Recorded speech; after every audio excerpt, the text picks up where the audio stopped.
and how we started, yay, learning, All right, we uh, did it. yeah, learning about alignment and what, outputs mean is I was getting asked by my CEO for reports, and I was saying reports, and he was like, these are wrong. And I was like, why are these wrong? And I was checking my tool and making sure all the filters were in place.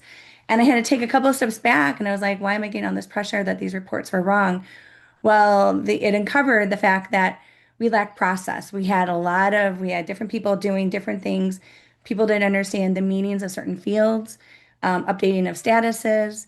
And so the reports I was sending were right in concept, but we had no alignment internally. And that was with the data and with some of the fields that we're using at the basic level.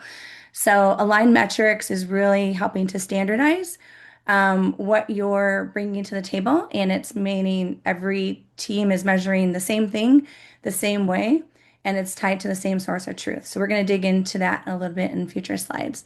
And then we're also going to talk and touch on systems at scale. And so what does that mean? Again, this is building the foundation and being able to bring these processes along as your organization changes or it grows. How many times are we being asked to create something else, or we have a different type of report, and then do we have to build it from scratch or build it from the ground up? If we have a good foundation in place, changing or adding things should be a little bit more easily adaptable and easily it's just a lot less. There's change management involved with every step, but this is to make sure that everyone stays kind of going back to the alignment piece. So systems at scale, and it's definitely a strategy, and it's definitely something that is a planned activity within your organization.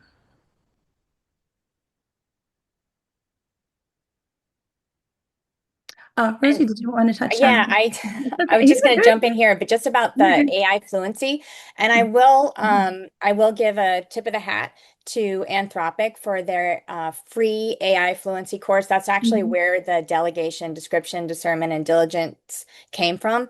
And even though it's their course, I really think it is broad in scope and it fits with all of the various models because it's really about knowing where AI can help you and where a human in should even be in the loop, but what they do better. Because AI isn't a catch-all for everything. It doesn't do everything well. And there are things that we still need to keep on our side of the plate. So that's like the big one. And prompt tricks and things like that. All of this is moving so fast that those things are going to be out of date, but really understanding what AI is capable of and where it can fit within your work stream, that is something that you can keep with you as it develops. And then just knowing how to talk to AI because it's not exactly like it's natural language, yes, but it needs context. It doesn't start with all of that history. And so you kind of have to ground every request that you give it. And it feels redundant, but it doesn't retain that knowledge from chat to chat. So grounding it then, and then really the biggest part for me is owning that output. So just because you asked AI to help you with some project, it's still your project. And you need to go back and make sure that everything that AI is presenting is the truth and that it's how you want it to be presented. Yes, and I'll add to that as well. And when Alice and I first started talking about what topics would resonate with our nonprofits, I have, of course, my background is in data. I went to data because if your data is not good, then any report or any system that you put it in, and we'll get into that later. And so we couldn't have a conversation about systems that scale without talking about AI. So we brought AI into the conversation, and we'll weave that in throughout because in this day and time, it may be a way that if resources are limited to help to scale your systems to provide you with what you need. So I just wanted to add that context in as well.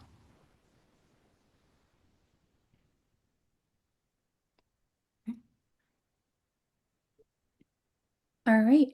So kind of another wraparound just to that statement is before AI can be brought in to bring value, the cleanup has to happen first, right? So there's some steps that would have to be in place. As Rosemary mentioned, it doesn't fix broken systems, it amplifies them. So you want to, if you're going to do your AI journey, you want to start with the cleanest slate that you can. And there's in the next few slides, we'll talk a little bit about some of those steps and some of the ways that we've seen systems that were not up to par. So, a quick question and just kind of a quick poll. How many folks out here have a documented source of truth for your data? I saw, I think early on when we were doing the warm up, some folks were using spreadsheets.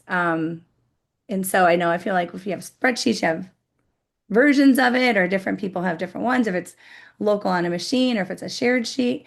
Um, how many here can confidently say they have a good solid source of truth? Um, I'm glad to jump in from our perspective. You know, truthfully, we have probably several, which isn't great, right? That's something that we struggle with. We have a lot of different systems, and we're developing and building on them all the time. Our processes change. We have to add new fields, remove old fields. And it's becoming more and more important to have that single source of truth. So that's something that we're working on. It's a project that we're currently working on now with our partners at Imagine, actually, is to really just build a document, build a place to not just make sure the field's filled out on, 80% of your records or whatever, but to also say, what is this field? Who uses it? What does it mean? Right. When you talk about clear data and, you mentioned struggles with reports where people don't understand what the field means and how it should be used, if, before you can talk about or before you can have a good AI implementation or even, and it doesn't even in there, even, reliable reporting, Mhm. you really have to put an emphasis on the data and what it means, right? So currently we're using Microsoft lists. So we're a Microsoft shop. So we have an MS list document where we have some 200 of our most used fields, where we have a definition, we have an owner, right? And then we also have a description that's both actually two different descriptions, one for our end users and one for AI, right? So what we're working to do is to actually take those AI focused field descriptions and write those back into our systems, right? Most Salesforce, most systems will have a description field on the metadata side. And one of the nice parts about these AI models is those can ingest that, right? So when you ask it a question, it'll reference those field descriptions. So now it will know how the field should be used, right? So some things like that can really help get you ready for a successful AI implementation. As well as just helping to solve some of those use issues too. So there's really multiple ways to use the data now, and the reasons are more compelling to do it than they used to be, right? Especially with AI. There was a question in the chat about can you elaborate on what source of truth looks like at an organization? Um, I mean, for us, it can be whatever it needs to be, right? Like it could be a spreadsheet, it could be a big Word document. It's whatever everyone aligns on. If you have a question, this is where to go, right? I think the part of the thing that we struggled with is we'd have three different documents, one that our accounting team managed, one that our grants team managed. If you have a question, they might have two different definitions. So really just getting aligned on what the what the system of record is, what the document of what's the most up-to-date version of the file, that you can ignore all the other ones, right? So that's at least for us, that's what kind of source of truth means. Yeah, no, thank you for threading the needle with that, David. It is truly kind of going back to the theme today. So the alignment, there's alignment on core data. There's an alignment on which file we're using, or if it's a system, or, the data might be in, Razor's Edge, or it might be in Salesforce. So it's that source of truth, and it's the alignment of it. So that is what that's what it refers to.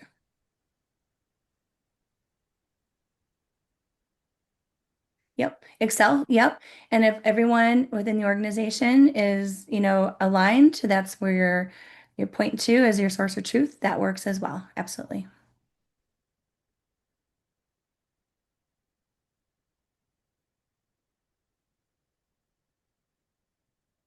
Yep. Excel. All right. Hi, good morning. My name is Lasani Lewis. I'm sorry, my camera was doing something wonky this morning, and I just wanted to speak to what everyone was saying. We kind of use Salesforce and Excel in tandem as our source of truth. We use Excel to put our information in, and then Salesforce will like kind of verify, and then we'll pull reports. And if those reports don't align, then we're like, oh, something's awry or something's amiss. So we kind of use both. So to speak to your point earlier, that even though we are very we rely on Salesforce, it's still important to have that human aspect when doing this work. Yeah, absolutely. No, thank you for sharing and no worries on the camera. Mhm. All good. So now we're going to talk a little bit about the problem, right? So we've identified technically three types of debt. I think everyone might be familiar with oh, there's tech debt, there's technical debt, there's debt. But it actually can be categorized into these three buckets. And I think for today's session, data debt, we talk about that. What does that mean? Within, systems or your source of truth, if there are duplicate records or fragmented records, so meaning that you might have fields, but maybe they're only updated or populated a percentage of the time. There might be key fields missing, right? So there might be a field that's really needed to further categorize or break down, the intent of what you're looking to report on. Again, no source of truth. Unknown data owners, orphaned records. I've seen, there has to be governance in place. There has to be some um, ownership, and we'll talk about that in today's presentation as well. But data debt is definitely one of the biggest areas that we see kind of pop up when it comes to just disparate systems and debt in a whole. Tech debt is primarily related to systems and outdated systems, things that might have been edge cases, and I've seen a lot of things get built. Oh, we just need a field here or a checkbox here, and we'll do this at this time because I need to filter on this.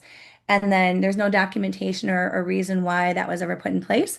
6 months later, somebody new comes in and they're like, well, why do we have this checkbox? And maybe that individual left the organization and people are trying to pick up the pieces and trying to put it together. That's tech debt, right? And so my background is business analyst, so I'm very always focused on documentation, training materials, keeping your orgs documented up to date so that the next person can have like a user guide or understand why certain things are in place. Um, there's also systems that require code. So if there's unmanaged code, when it comes to systems, it's never set it and forget it. And it's definitely a marathon where you always have to give it attention. You always have to validate that it's up to code and that if there's new features or functionality that are available, are they in place? And so when you're dealing with systems, oh, excuse me, you have to really make sure that you're keeping up with them. There's management and maintenance done to them. Another symptom of tech debt are unmanaged packages. So things that might have been installed. I know Salesforce, just top of my head, they have App Exchange and now they have Agentforce Exchange where you can download an app and use it for it's like a gap filler and can do specific things or meet specific needs. But if it's not managed and it's not used, again, it's just going to create a lot of minutia that you don't need to see, and it's confusing for people that go into the orgs if it's not maintained. So the last bullet on tech debt is too many profiles. This is, maybe you might have different types of users or personas of users. This is something that should be evaluated as well. And it's also related to like security. So if you're using a web-based or any kind of system, you want to make sure the right people have the right access. And that should be audited as well. You don't want too many people having admin access to a platform. So it should be managed and maintained. And then the last type of debt is process debt. One of my mantras, being in this space for so long, is it should always be process first and technology second. Um, don't look at the shiny thing here. What do you want to use it for? I've seen so many things pop up in systems like, oh my God, this is awesome. We should totally use it. But I'm like, "But why?" So one of the key traits of a business analyst is you always should ask why. It's just that natural curiosity, but you want to make sure the system that you're building is being built for a process and a reason. And then when it comes to process debt, again, no documentation. So if you don't have your org documented or you don't have a process documented, and someone new comes on board and you want to do some onboarding and you want to give them some training, how do you do that training?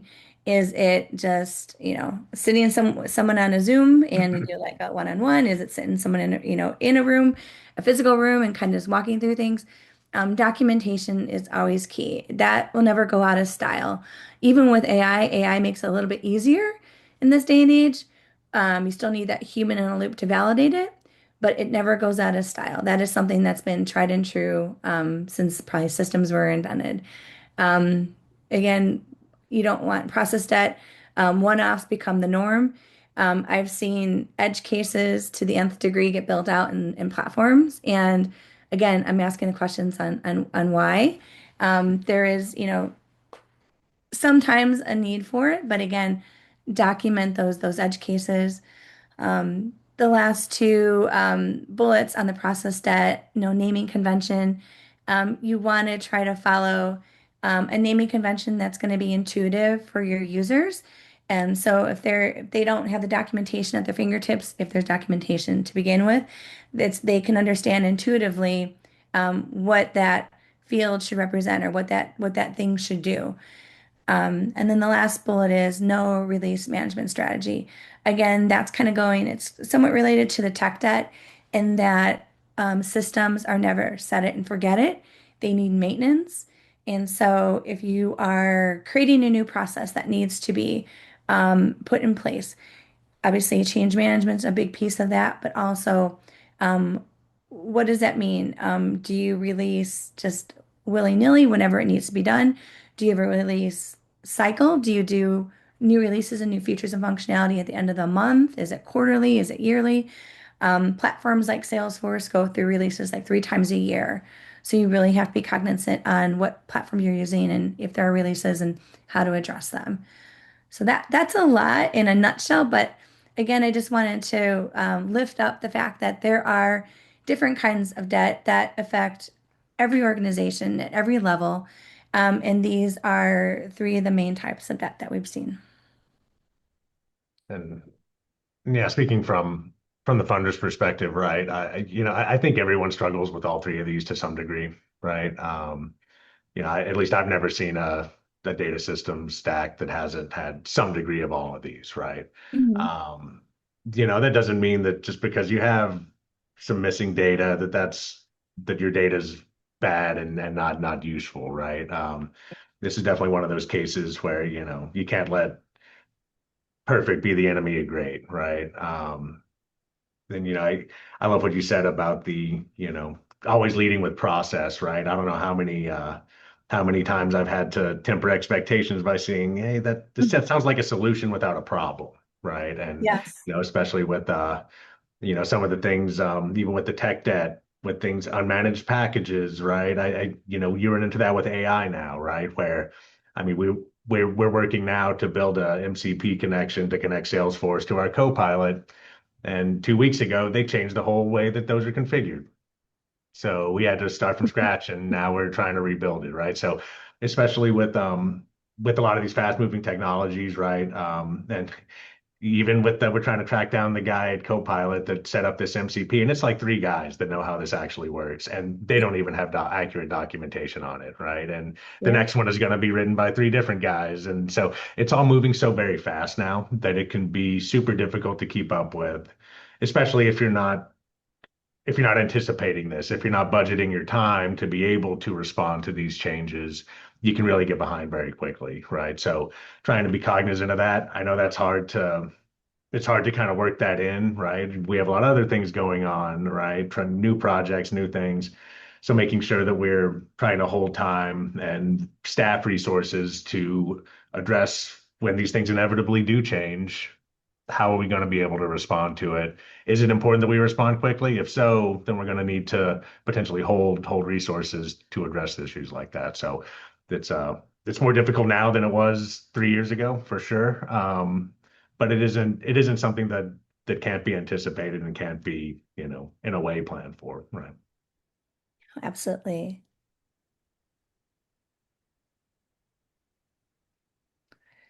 All right, cost of ignoring it, right? So again, no, I've never seen a perfect implementation. I've never seen a perfect system. We at Imagine CRM, we always tout to try to drink our own champagne, right? We know this, all about the types of debt that's out there, so we try to avoid it ourselves, right? But going back to the cost of ignoring it, it is the old equation of time equals money, right? So if you see a problem, I would say, depending on how your organization is structured, try to identify a way to um, come up with a plan if it's like by committee versus taking things on by yourself. But the the cost of this is, we talked about extra hours on data mapping, right? So extra time and energy spent on that. The scope creep from undocumented dependencies.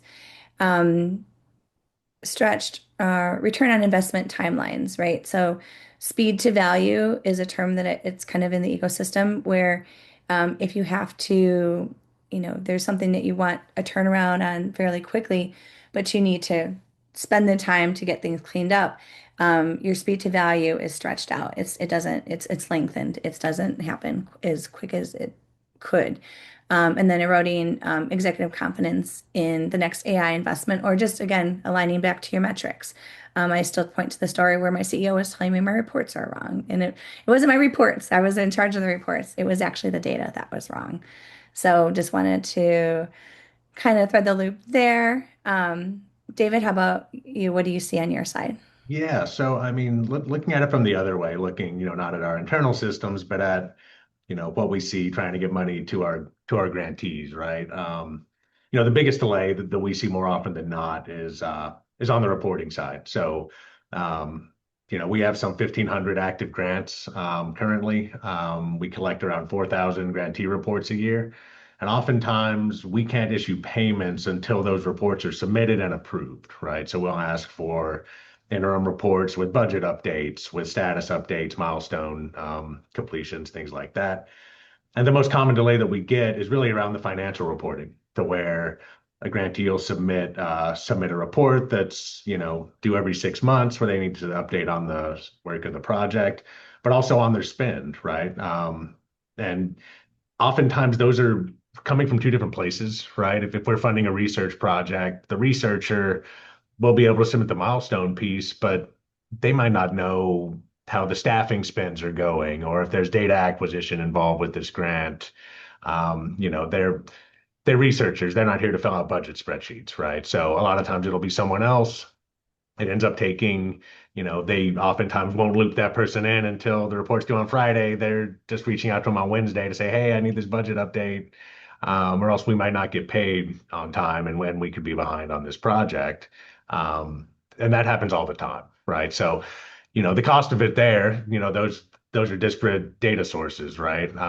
So the closer that, organizations can get to either having those relationships be in closer alignment to getting those sent over earlier, or even having the systems configured in a way that they can pull all that data at the same time, right?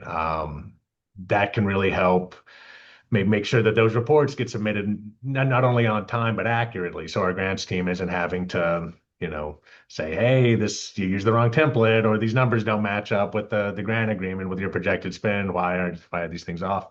Um, so that's by far the biggest impact that we see, coming from our grantees, that oftentimes could be addressed by cleaner, stronger, more closely aligned data. Great, thank you. All right, we touched on this a bit early on, data debt. And for those that are using AI to generate things, one of the, I think, lessons that we're all kind of seeing is certain models are very verbose in outputs. That's why human in the loop is so important. But this is at the highest level, honestly. You have to validate that if you're using it for any kind of a generation. But um, we're saying sometimes it could be garbage at scale, right? So you have to really, the old school way of like talking about data, garbage in, garbage out, but we talk about the fact that you have to really human in the loop, review it. It hallucinates a lot. It will make acronyms up. It says things that are half right. So if you're using like the input, fragmented records, or data that's kind of incomplete, and you're asking Claude to help you write maybe a summary. So it's going to do its best, and it might be very verbose, but you read through it, and it's kind of garbagey. So you want to make sure you're spending the time to using clean data as best you can and validating outputs on any kind of AI generated summarization. And Denise, this also goes back to knowing what AI is really good at, like making summaries. It's great. Going through huge pile of data to find that needle in a haystack, that's awesome. Sometimes basic math, not so much. But I mean, that's going to change. But right now, Good point. Absolutely. All right, next slide. Thank you. All right, process debt and its implications. So, again, we touched on this a bit earlier, but understanding process first before any kind of system. Um, the debt system symptom, excuse me. If you don't have a documented path, um, your systems or agents will stall, guess, or fail. Approvals vary by person, not by rule. These are going to skip critical steps that are needed for validation. Um, One-off edge cases become the norm. AI will learn basically on noise as the rule, and that is not a good way to train. And then teams log the same work differently. Again, going back to my report, things need to be done in a standardized way in order to get the right results on. And again, circling back to aligning on metrics.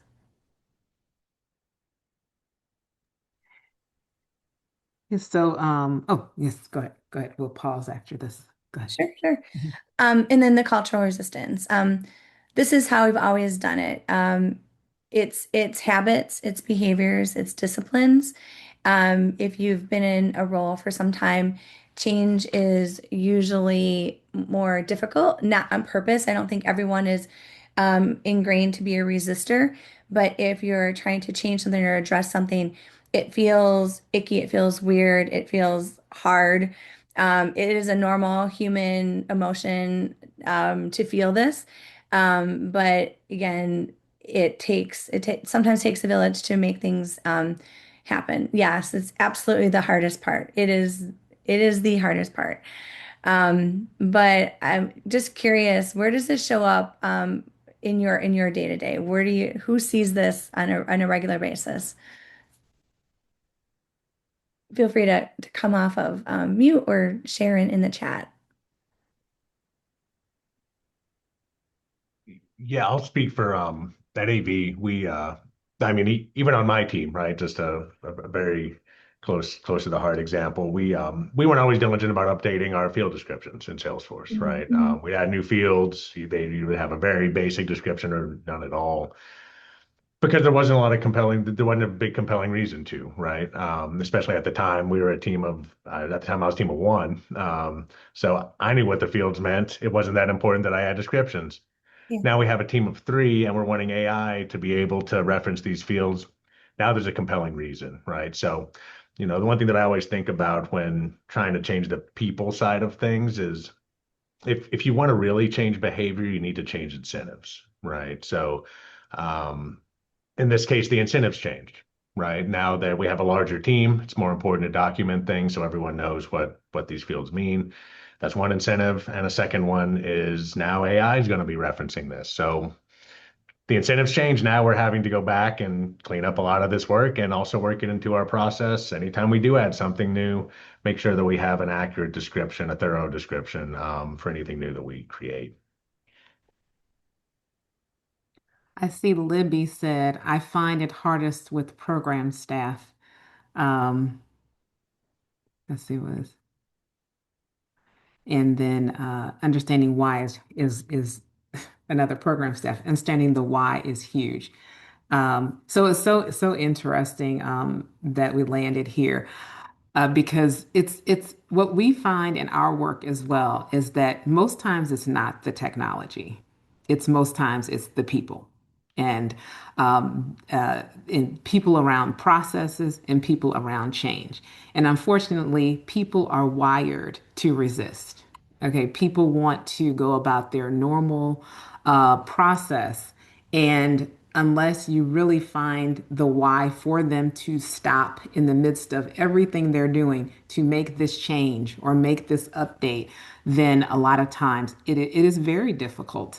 And I find that, one of the things I try to do and compel you to do is just that relationship building is the bridge to start making change around getting to where you want to go because it's not it may something that may be important to you and you understand the implications of how that affects the data or the information that you're able to provide is it may not be important to that other person, but a lot of times we don't share that information so they don't know and they don't know, hey, you always have to talk in terms of what's in it for them. You know what's in it for you, but what's in it for them. And a lot of times if you speak in terms of what's in it for them, hey, program officer, if I had this information in this format, I may be able to give you these summaries for when you go into the field and you're speaking to your constituents, you have this information to support your X program. So I think a lot of times that communication is where things may start.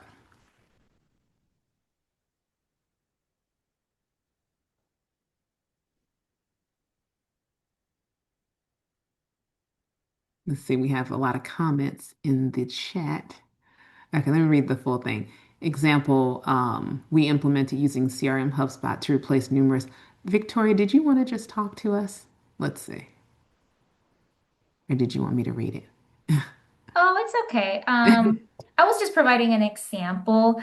I don't just as a something we experienced in our organization, we implemented a new CRM.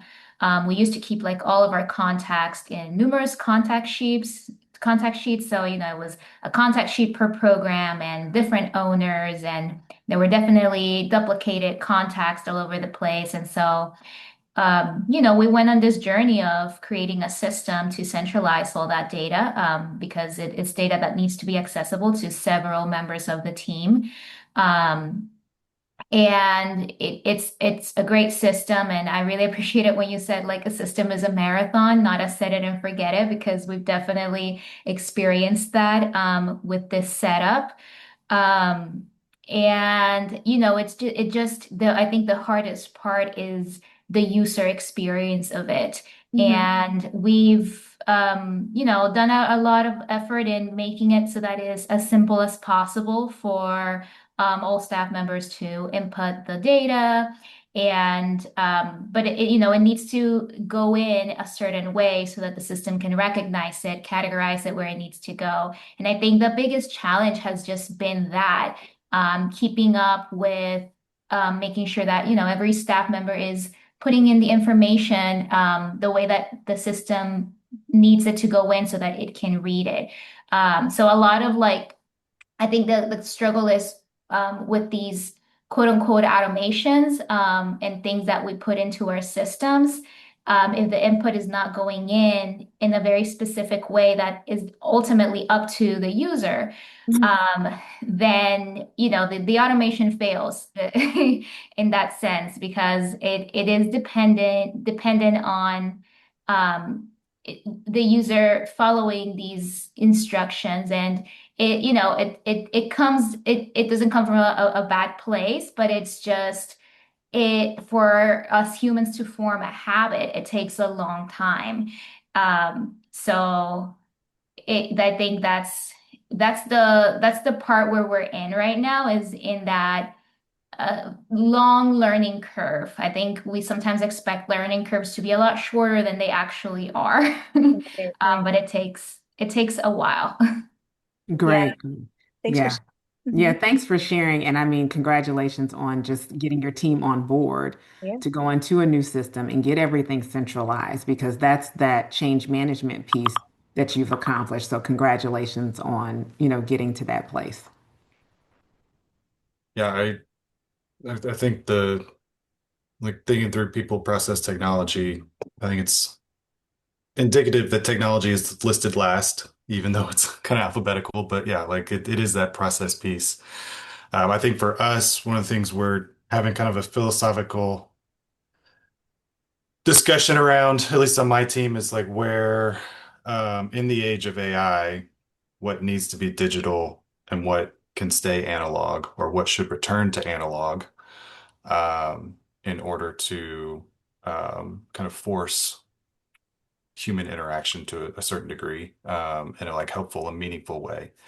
But as part of that, we're struggling with uh, some of our donor reps who have done managed their work in an analog way and, trying to help them see and understand if they move to digital, like they can leverage some of these automations and simplify their jobs so that they can spend more time talking to donors. But I think that kind of like getting them over that ridge and that hill has it's been a struggle.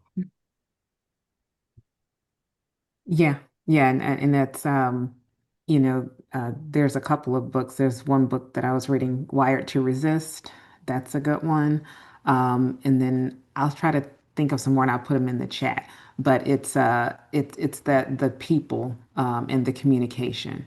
And then also them understanding really the technology and maybe having someone to speak to them because that is an expert in that field. A lot of times the influence comes from meetings they go to and what others are doing. So it's just a varying way, and then all of a sudden the light bulb goes off. The book Wired is called Wired to Resist. I have to get the author's name to it, and it just kind of just talks about how most people, just have that resistance to change. So, but we're going to go ahead and pick up the pace. The time is moving on. So I'll let Denise go ahead and do that because we definitely want to give David has a presentation. We want to give him time to be able to do that. Yeah, we can walk these next few slides really quickly. I think some of these are just kind of reiterating some of the items we talked about kind of earlier, so it's more of a recap too. Some metrics. These are 6 dimensions of data quality. Things to kind of identify in your own org. Accuracy, completeness, consistency, and then timeliness, uniqueness, and validity. Are they still valid and still used? So again, we don't have to go through each one of these, but just something to think about if you're trying to do an assessment on the quality of your data, just to validate that. Next slide. Um, this one is really focused, going to be on again, I think we can walk this one pretty quick. It's a charter, really. So the purpose, data integrity, and KPIs. Um, Understanding if you're heading towards your AI journey, understanding like what's needed for your readiness. What are you going to be using AI for? Is that, and do you have an alignment within your organization to do that? Is your data ready for it, right? So AI is the crux of utilizing and grounding AI. And then your KPIs, and those are going to be your metrics. And everything kind of ties together very fluidly. But this is a recommended step before you really kind of dive in with both feet into your AI journey.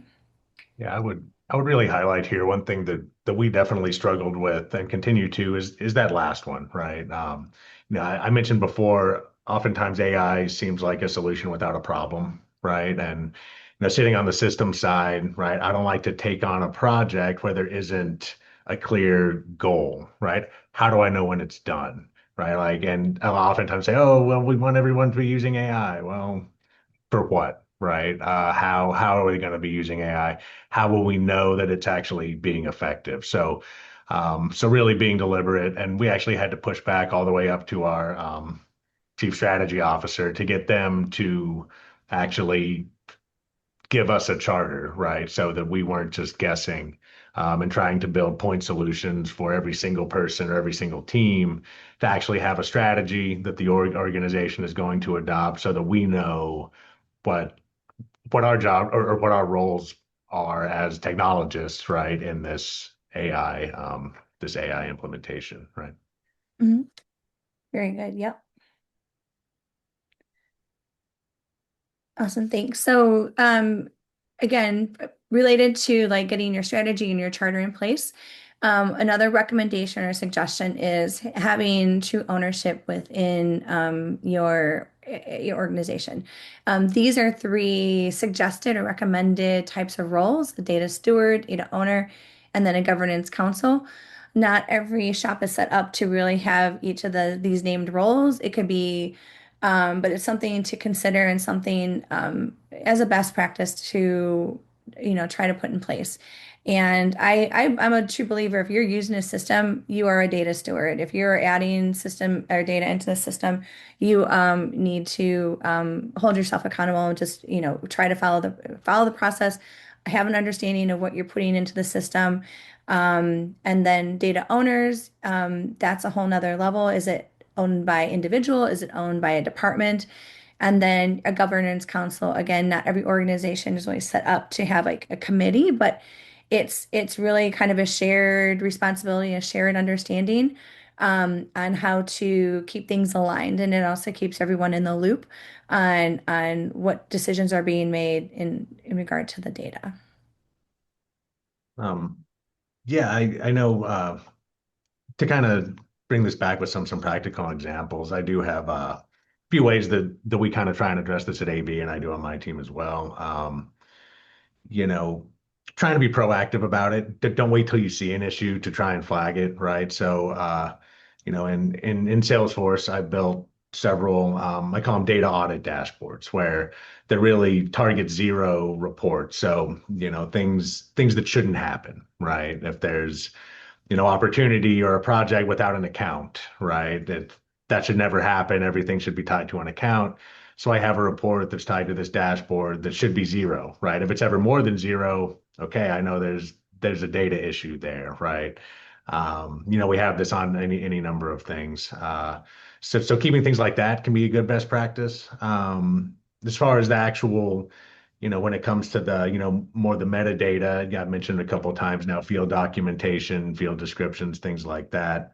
Um, we uh, we have a Microsoft list that updates that anybody can update to keep that up to date. Our AI agents can reference that, which is a great way to for it to ingest that data too.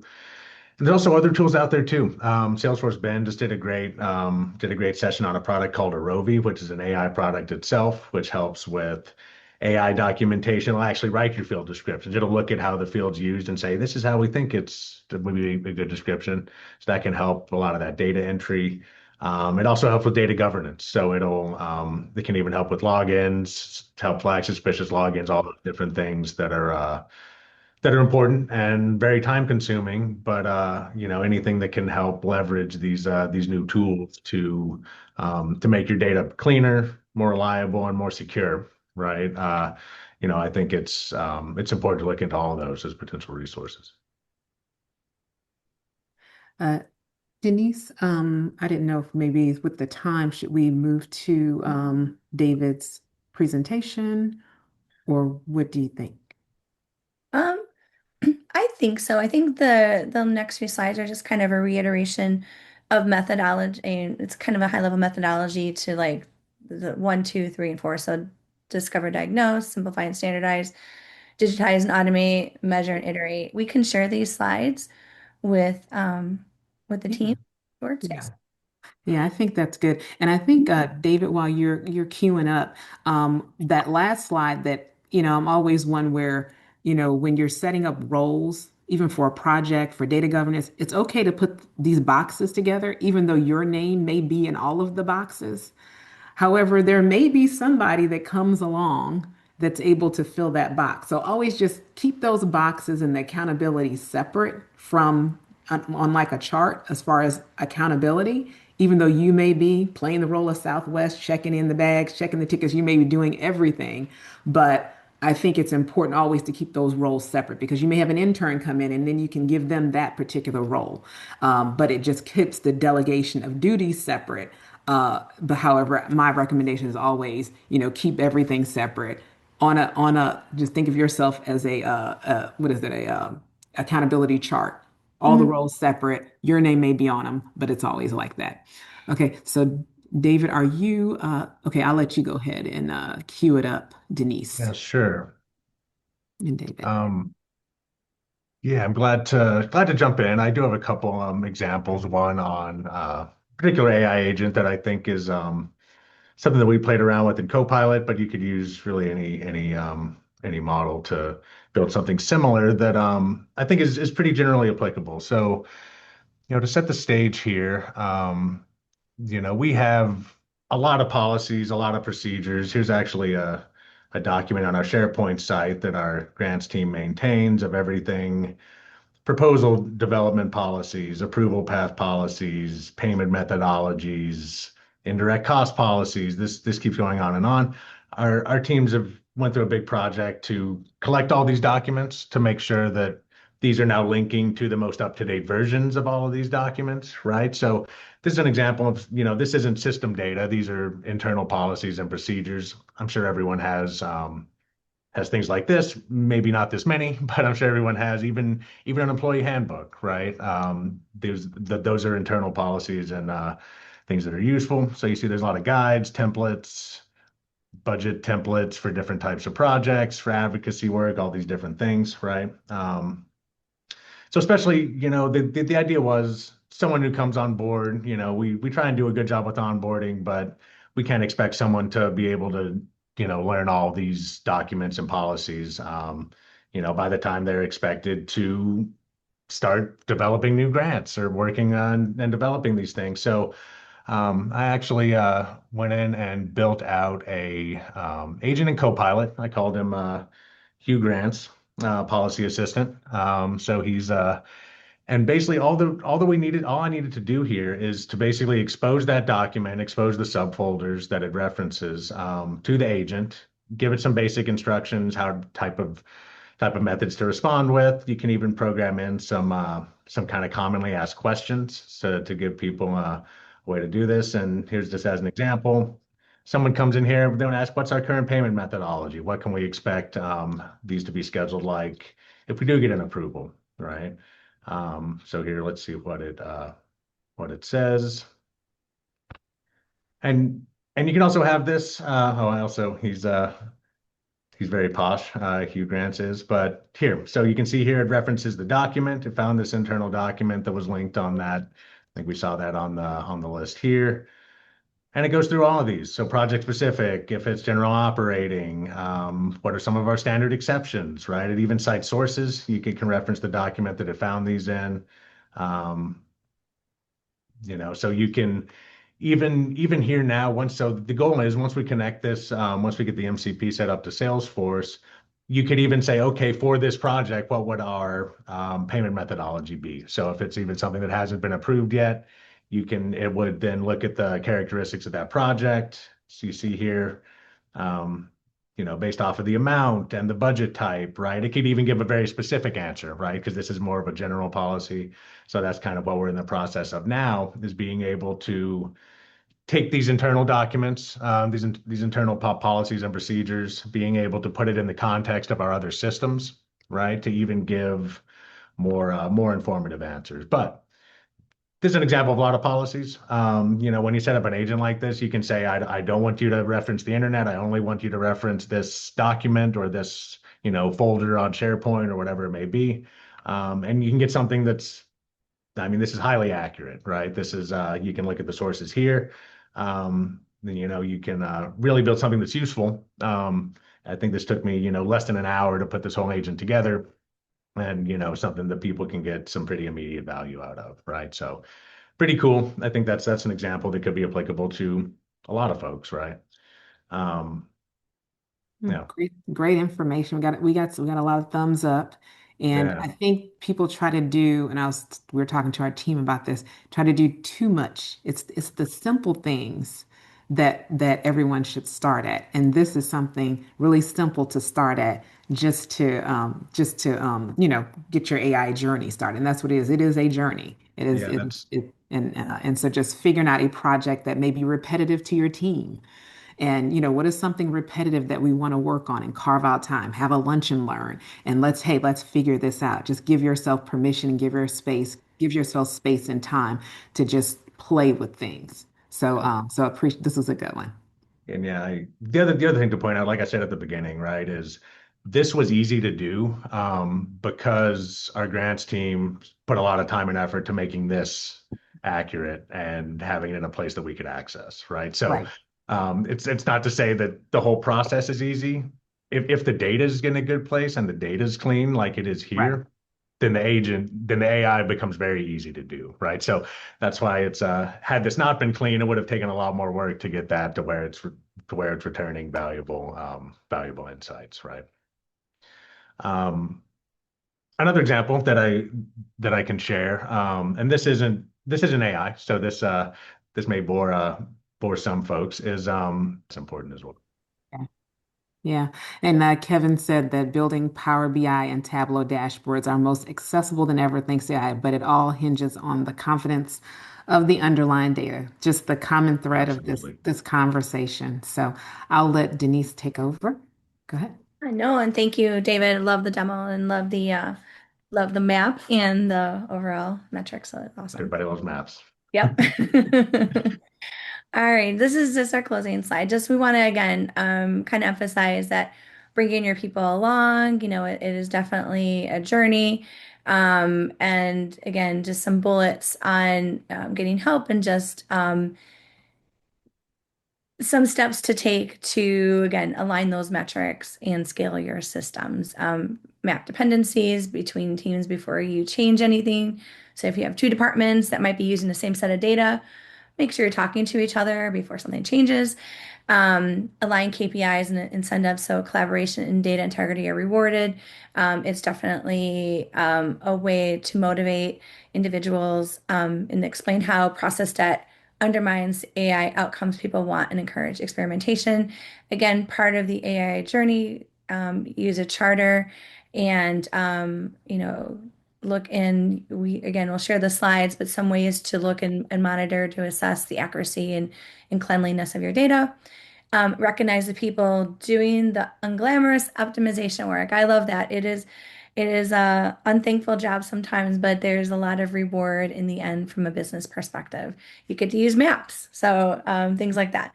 But David, I'm going to go ahead and hand it to you. Yeah, no, I just want to just to kind of wrap this up, right? I know, yeah, we talked a lot about data and the importance of clean data and methods to get there. You may not have to do this alone, right? I know at AV we actually do have a ops discretionary fund where anyone on our operations team, myself included, but mainly it's our grants managers, our legal team, they can make recommendations, and even we have about a $500,000 a year ops discretionary fund budget that's geared exactly to provide technical assistance to our grantees, right? So this can be used for anything from hiring a consultant to help clean your data, a new systems implementation, if you want to implement something like Tableau, if it will help you, be better stewards of the data and get more insights.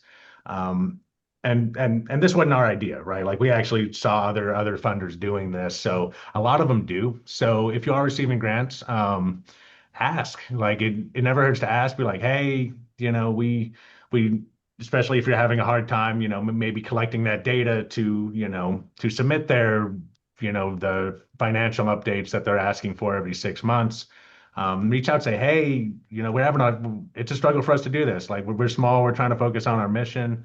Do y'all offer technical assistance grants to help us build the capacity or build the systems to be able to make this less of a lift on our teams, right? To be able to make repeatable processes to be able to get that done quicker, faster, easier, to allow us more time to do the work that you're trying to fund us to do, right?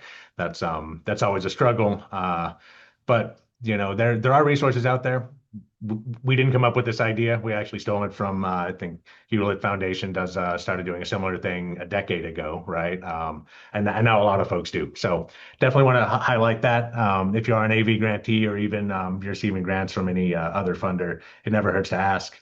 Oftentimes there may be programs like that they offer too. Well, that is amazing. Thank you so much. And I'm sure y'all haven't had a closing like that one before. So we're gonna, wrap things up. I put my email because I know we had to move pretty quickly. So if there's any follow-up questions that anyone has, please reach out to me and happy to answer any questions that you all may have. And I think we're probably running out of time. I want to respect everyone's time. So please, Allison, I'll let you take over and with any follow-up. Yes, thank you so much, Paula. Thank you guys so much for, can we give a big round of applause to all of our presenters today? Wonderful work. This was very insightful, and the fact that they were able to kind of pivot and focus with us and get going. We really appreciate that. But Paula and David, in their generosity, have provided you with their email addresses, and of course, we'll send that in the follow-up as well. I've dropped the feedback form in the chat.